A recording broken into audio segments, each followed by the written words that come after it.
सो hey guys, welcome back. So guys, इस video में हम देखेंगे व्हाट इज लूप्स। ठीक है, तो देखो लूप्स क्या होते हैं। तो as you can see here the loops, मतलब यहाँ पे मैंने डेफिनेशन यहाँ पे लिख दी है। Execute the sequence of statements many time until the stated condition become false. समझ गया होगे। ठीक है, तो लूप्स बेसिकली क्या होता है, आप क्या करते हो ना, जैसे म्यूजिक वगैरह सुनते होगे, तो अगर आप लूप सेट करते हो तो क्या होता है कि म्यूजिक उतने में घूमते रहता है। ठीक है, उसी तरह ये भी लूप्स होते हैं। लूप्स क्या होता है, जब तक वो क्या करता है, एक प्रोसेस करते रहता है जब तक कोई कंडीशन फॉल्स ना हो जाए। ठीक है, इसको बहुत अच्छे से समझेंगे हम लोग जब हम लोग कोडिंग करेंगे इसका। तो देखो लूप्स हमारे सी लैंग्वेज में या फिर मेनली किसी भी लैंग्वेज में बेसिकली 3 टाइप्स के होते हैं। एक होता है फॉर लूप, दूसरा वाइल और तीसरा होता है डू वाइल लूप, जिसमें हम लोग डू वाइल लूप का बहुत ही कम ही यूज़ करते हैं। ठीक है, बस रेयरेस्ट कंडीशन में डू वाइल का यूज़ हम लोग करते हैं। ठीक, हम लोग मोस्टली फॉर और वाइल लूप का यूज़ सबसे ज़्यादा करते हैं। ठीक है, तो चलो फिर देखते हैं कि फॉर और वाइल डू वाइल लूप क्या होते हैं। ठीक है, सो है गाइस, सबसे पहले देखो हम लोग फॉर लूप्स के बारे में देखते हैं। ठीक है, तो देखो आप जैसे कि यहाँ पे देख पा रहे हो कि फॉर लूप्स में सबसे पहले क्या होता है, तीन तीन इनपुट्स होते हैं। देखो जो सबसे पहले इनपुट होता है आपका वो होता है इनिशियलाइजेशन। ठीक है, और दूसरा होता है कंडीशन और तीसरा होता है ऑपरेशन। तो फॉर लूप में आप सबसे पहले क्या करते हो, यहाँ पे एक वेरिएबल डिक्लेयर करते हो। ठीक है, यहाँ पे एक वेरिएबल क्या करते हो आप, इनिशियलाइज करते हो। ठीक है, let's say integer X is equal to 0 और 1। आप जो भी यहाँ पे इनिशियलाइज करोगे वो इस लूप में उसकी वैल्यू उतनी रहेगी। ठीक है, फिर आप यहाँ पे एक कंडीशन देते हो और यहाँ पे एक ऑपरेशन देते हो। यहाँ पे ऑपरेशन मेनली दो तरह के होते हैं, एक होता है इंक्रीमेंटल, एक दूसरा होता है डिक्रीमेंटल।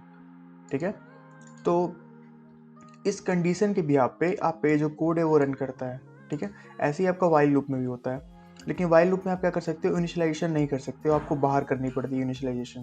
सिर्फ आपका यहाँ पे कंडीशन होता है। हालांकि आप फॉर लूप्स का सारा काम वाइल लूप्स में और वाइल लूप का सारा काम फॉर लूप्स में कर सकते हो, लेकिन फिर भी दोनों ही अलग अलग जगह पे यूज होते हैं।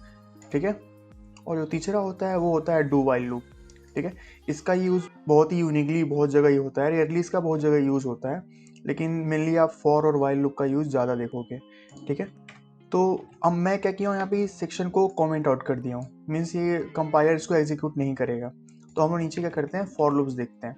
ठीक है, तो देखो फॉर लूप सबसे पहले यहाँ डिक्लेयर करता हूँ फॉर, और यहाँ पे इनिशियलाइज करता हूँ integer X is equal to 0। फिर मैं यहाँ पे एक्स को ये डिक्लेयर करता हूँ लेस देन 10 और एक्स यहाँ पे मैं इंक्रीमेंट कर देता हूँ। ठीक है, और यहाँ पे परसेंटेज डी और एक्स की वैल्यू में क्या करूँगा, प्रिंट कराऊंगा। ठीक है, चलो इस कोड को कंपाइल करते हैं, देखते हैं क्या आउटपुट आता है। तो देखो यहाँ पे जो आउटपुट आया है हमारा 0 1 2 से लेकर 9 तक आया है।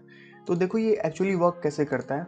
सबसे पहले जो आप इनिशियलाइज किए हो, लाइक एक्स इक्वल टू मैंने यहाँ पे 0 इनिशियलाइज किया है, तो इसको क्या करेगा, इसके बेस पे इस बॉडी को, ये जो इसका बॉडी है फॉर लूप का, उसको रन कराएगा। ठीक, तो देखो यहाँ पे 0 रन कर गया, 0 यहाँ पे प्रिंट हो गया। फिर ये क्या करेगा, और देखो सबसे पहले ये क्या करेगा, एक्स यहाँ पे इनिशियलाइज करेगा और कंडीशन चेक करेगा यहाँ पे एक्स क्या है, लेस देन 10 है कि नहीं। तो हाँ, कंडीशन सेटिस्फाई हो गई, तो इस ब्लॉक को ये क्या करेगा, एग्जीक्यूट करेगा। फिर नेक्स्ट टाइम क्या करेगा, फिर इसी कंडीशन के बिहाफ पे एक्स को प्लस प्लस करेगा। एक्स को ये इंक्रीमेंट करने के बाद फिर ये कंडीशन को चेक करेगा कि एक्स क्या है, कि लेस देन 10 है कि नहीं। फिर इस बॉडी को ये क्या करेगा, एग्जीक्यूट करेगा। फिर ये ऑपरेशन इस पे लगाएगा इंक्रीमेंट का, फिर कंडीशन चेक करेगा, फिर एग्जीक्यूट करेगा। तो यही इस फॉर लूप का प्रोसेस है। और फॉर लूप्स की हेल्प से बहुत सारे काम इजीली कर सकते हो। ये आपके लाइंस ऑफ कोड को थोड़ा कम करता है। लाइक देखो, अगर मुझे इनपुट्स लेने हो, मैं पहले एरे क्रिएट करता हूँ। हालांकि एरे के बारे में मैंने आपको बताया, लेकिन फिर फॉर एग्जांपल इसको ले लो, नंबर में 10 एरे क्रिएट करता हूँ। ठीक है, मैंने क्रिएट किया। अब मैं क्या करता हूँ, इसमें इनपुट कैसे लूँगा, देखो कैसे लूँगा, scanner percentage D save number x. यहाँ मैंने क्या कर रहा हूँ, मैंने ये जो वैल्यू यहाँ पे एक्स है, जैसे जैसे वैल्यू इंक्रीमेंट करेगी वो एरे के हिसाब से वहाँ वहाँ वैल्यू क्या करेगी, स्टोर होती जाएगी। हालांकि मैं जब आपको एरे बताऊंगा तब आपको ये चीज़ें और भी क्लियर हो जाएंगी। ठीक है, फिलहाल इसको देखो क्या होता है। तो ये लूप क्या करेगा, 10 टाइम इनपुट लेगा मुझसे।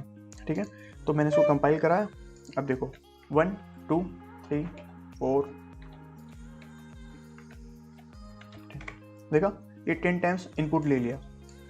यानी कि जितने भी 10 डिजिट्स हैं वो मेरे इस एरे के जो वेरिएबल है इसमें जाके स्टोर हो गए हैं। ठीक है, तो सपोज स्टोर होने के बाद मुझे एक पर्टिकुलर कोई वेरिएबल को क्रिएट वैल्यू को प्रिंट कराना है। तो देखो मैं क्या करता हूँ, यहाँ पे मैं प्रिंट कराता हूँ नंबर, जो सेकेंड इंडेक्स, जो फर्स्ट इंडेक्स पे जो नंबर है उसको मैं प्रिंट कराता हूँ बेसिकली, ये चेक करने के लिए कि क्या हमारा जो इनपुट है सही से गया है कि नहीं। तो मैं इसको कंपाइल कराता हूँ 1 2 3 और देखो यहाँ पे 1 यहाँ पे मेरा आ गया। क्यों आ गया? क्योंकि यहाँ पे पहले पहले मैंने क्या किया था, 1 इनपुट कराया था और मैंने पहली वैल्यू को प्रिंट कराया। इससे ये पता चलता है कि इनपुट्स हमारे जो गए हैं सही जगह पे गए हुए हैं। तो देखा, अब देखो इसको ये अच्छे से कितने चीज़ काम कर रहा है। अगर आप फॉर लूप्स नहीं होता तो आपको क्या करना पड़ता, अगर ये फॉर लूप नहीं होता, हर एक इनपुट के लिए आपको स्कैनफ फंक्शन लिखना पड़ता। लाइक ऐसे देखो, आपको ऐसे लिखना पड़ता है स्कैनफ %d 0 इंडेक्स पे, फिर ऐसे ही आपको 10 टाइम्स लिखना पड़ता। तो देखो फॉर लूप्स की हेल्प से आपने क्या किया, सिर्फ एक ही लाइन में सारा काम तमाम कर दिया, है ना। तो आप देख ही सकते हो कि फॉर लूप्स की हेल्प से हम लोगों ने क्या किया, कोड को कितना सिंप्लीफाई कर दिया। ठीक है, तो ये हो गया फॉर लूप्स। सो गाइस देखो, मैंने अभी सिर्फ इंटीजर का आपको एग्जांपल इसलिए दिया है क्योंकि आप अभी तक जितना मैंने बताया आपको उतना ही पता है। ठीक है, आगे चलते चलते हम लोग एरेज के और भी बहुत सारे कैरेक्टर्स प्रिंट करा सकते हैं और भी मतलब बहुत सारी चीज़ों को हम लोग प्रिंट करा सकते हैं ईजिली। ठीक है, तो ये फॉर लूप हो गया। ऐसे देखो वाइल लूप कैसे काम करता है, ये कंडीशन बेस्ड है। लाइक देखो, ये तभी काम करेगा जहाँ पे कंडीशन ट्रू हो। अब देखो मैं क्या करता हूँ, हेलो, देखा। तो 1 का मतलब आपको पता है, सी लैंग्वेज में किसी कंप्यूटर में 1 का मतलब ट्रू होता है और 0 का मतलब क्या होता है, फॉल्स होता है। ठीक है, तो देखो मैंने यहाँ पे 1 प्रिंट कराया, अगर मैं कंपाइल कराऊँ तो देखो ये इनफाइनाइट लूप क्या कर रहा है, रन कर रहा है। ये रुकेगा ही नहीं क्योंकि यहाँ पे मैंने कंडीशन ट्रू दिया ही हुआ है। ठीक है ना, मैं इसको रोक देता हूँ। ठीक है, अब देखो मैं इसको 0 दूंगा तो देखो ये रन नहीं करेगा। तो देखो ये रन नहीं किया, कुछ भी नहीं किया। अब देखो मैं क्या करता हूँ, यहाँ पे एक वेरिएबल इनिशियलाइज करता हूँ, जैसे फॉर लूप में मैंने किया था 0।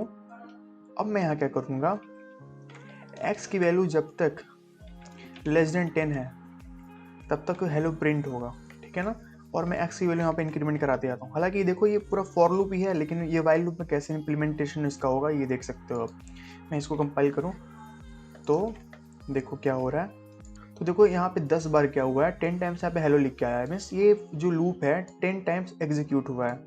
तो बेसिकली वाइल लूप का यूज ऐसे ही होता है।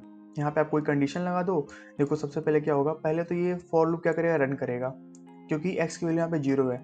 फिर आपने यहाँ पे एक इनिशियलाइजेशन सिर्फ 1 टाइम होता है गाइस। ठीक है ना, आपने इनिशियलाइज करा दिया वैल्यू को। अब देखो उसी के बेस पे ये लूप रन करेगा। x की वैल्यू 0 तुमने कर दी यहाँ पे, अब ये रन करेगा फर्स्ट टाइम। फिर क्या करेगा, जब ये रन करेगा तो x की वैल्यू क्या करेगा, बाई 1 इंक्रीमेंट कर देगा। फिर यहाँ पे कंडीशन चेक करेगा 1, तो यहाँ पे x की जगह पे क्या आ जाएगा, 1 आ जाएगा। ठीक है ना, तो 1 क्या लेस देन 10 है, तो फिर ये ब्लॉक को एग्जीक्यूट करेगा। फिर x की वैल्यू को इंक्रीमेंट करेगा तो 2 हो जाएगा, तो फिर ये ब्लॉक को एग्जीक्यूट करेगा क्योंकि 2 यहाँ पे लेस देन 10 है। तो ऐसे करते करते ये 9 तक क्या करेगा, प्रिंट करेगा। लेकिन जब ये 10 पे जाएगा तो देखो 10 क्या है, 10 लेस देन तो नहीं है लेकिन इक्वल्स टू है। ठीक है, तब ये क्या करेगा, स्टेटमेंट क्या हो गया, फॉल्स हो गया। यहाँ पे वो फॉल्स मान लेगा, तो इस ब्लॉक के कोड को एग्जीक्यूट वो नहीं करेगा, सिर्फ ये 10 टाइम्स से एग्जीक्यूट करेगा। ठीक है, हालांकि अगर आप यहाँ पे इक्वल्स टू का भी साइन दे दोगे तो वो करेगा क्योंकि 10 लेस देन नहीं है लेकिन इक्वल्स टू 10 है, तब ये ब्लॉक को एग्जीक्यूट करेगा।